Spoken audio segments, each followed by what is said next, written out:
আজকে চলে আইছি কড়ের মধ্যে চা বানাইতে, অ্যান্ড সেটা হচ্ছে কালাভুনা চা। এই গরমে আমার মতো যারা চা লাভার আছে তারাই বুঝতে পারবে যে গরমের মধ্যেও চা খাওয়ার কি মজা। তো কালাভুনা চা বানানোর জন্য প্রথমে দিতে হবে চিনি আর চা, যেটাকে এইভাবে একেবারে মানে কয়লা কালার হয়ে যাবে, কুসকুসে কালার হয়ে যাবে, পুড়ে পুড়ে যাবে একটা ব্যাপার হবে। সেই মুহূর্তে থোড়া সা খানিক একটুনিক পানি দিতে হবে। পানি দিলে ব্যাপারটা হচ্ছে আরও কালার হয়ে যাবে, মানে কালো হয়ে যাবে একেবারে। তো এইভাবে আমি নাড়তে নাড়তে যখন দেখবো যে পুড়ে পুড়ে আসছে, তখন আমি এই যে পানি দিছি সেই পানিটা হচ্ছে আড়ালে দেবো, যেটা এক হাত দিয়ে ভিডিও করলে দেওয়া মানে দেখানো যাবে না। এরপর হচ্ছে এই যে কালাভুনা কালার একটা চলে আসছে। এরপরে যখন এটা একটু উতলাবে, থুক বলক আসবে, তারপর হচ্ছে আমি একটু যে দুধ ঢেলে দেবো। এরপর এটাকে ভালো করে মিক্সড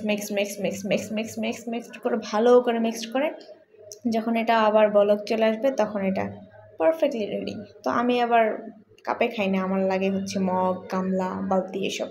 তো যাই হোক, এরপর আমি ঢেলে নেব এবং ঢালার পরে খুশির ঠেলায় কতদূর খাইয়ে ফেলছি। তারপরে এইটুকু রয়েছে, এইটুক দিয়ে এখন আমার ভিডিও করে ঢং করতে হবে। তারপরে এই যে এগুলো দিয়ে ভিজাই আমি বাকিটুক খাবো। আপনারাও এভাবে কালাভুনা চা ট্রাই করবেন, এটা কিন্তু আসলেই অনেক মজা, ইয়াম্মি।